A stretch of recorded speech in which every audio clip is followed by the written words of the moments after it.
Hello বন্ধুরা, মোর তরফ থেকে সবার প্রতি হিয়া ভরা হৃদয়ের দণ্ডবোধ। আজকে 28শে আগস্ট, এই স্মরণীয় দিন।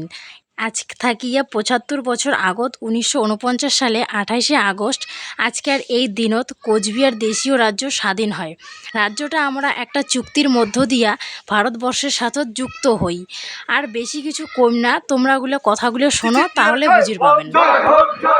ভারত মুক্তির চুক্তি, গুজরাটবাসীর মুক্তি, এই ঐতিহাসিক 28শে আগস্ট ঘরে ঘরে পালন করো, পালন করো, পালন করো। ঐতিহাসিক 28শে আগস্ট ঘরে ঘরে পালন করো, পালন করো, পালন করো। চিচিপ্রিয়া জয় হোক, জয় হোক, জয় হোক।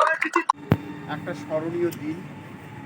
এই দিনটা যদিও বা ঐতিহাসিক কারণে আজকে আমার এটিকোনা এই দিনটাকে আমরা ভালো করে চিনি না বা জানি না।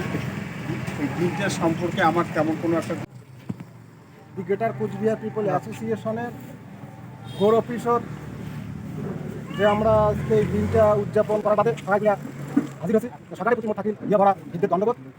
আজকে 28শে আগস্ট কুচবিহার মার্জার এগ্রিমেন্ট সেটা ভারত সরকারের সাথে হয়েছিল। এই দিনটা এতটাই গুরুত্বপূর্ণ দিন যে দিনটা স্মরণ রাখলে পরে আমার বিকাশ, আমার উন্নতি দিন দিন হয়ে থাকবে সেই সত্য জিনিসটা কিন্তু এতদিন চাপা ছিল। তা আজকে দি গ্রেটার কোচবিহার পিপল অ্যাসোসিয়েশনের যে সাধারণ সম্পাদক মারিয়া রাজবংশী শিরোমণি মানি ডাঙ্গিয়া বংশীবদনের নেতৃত্বে এই যে কুচবিহারের ভারত মুক্তির চুক্তি সামনে রাখিয়া যে আন্দোলনগুলি আমরা করে আসছি, সেই আন্দোলনের ফলস্বরূপ আজকে কুচবিহারের সমস্ত ধর্ম বর্ণের মানুষ কুচবিহারবাসীর যে বিকাশ হওয়া লাগছে সেটা তো তোমরা আমরা সবাই প্রমাণ আছি। যে আজ 28শে আগস্ট 1949 সালের আজকের এই দিনটা কুচবিহারের প্রত্যেকটা নাগরিকের কাছে একটা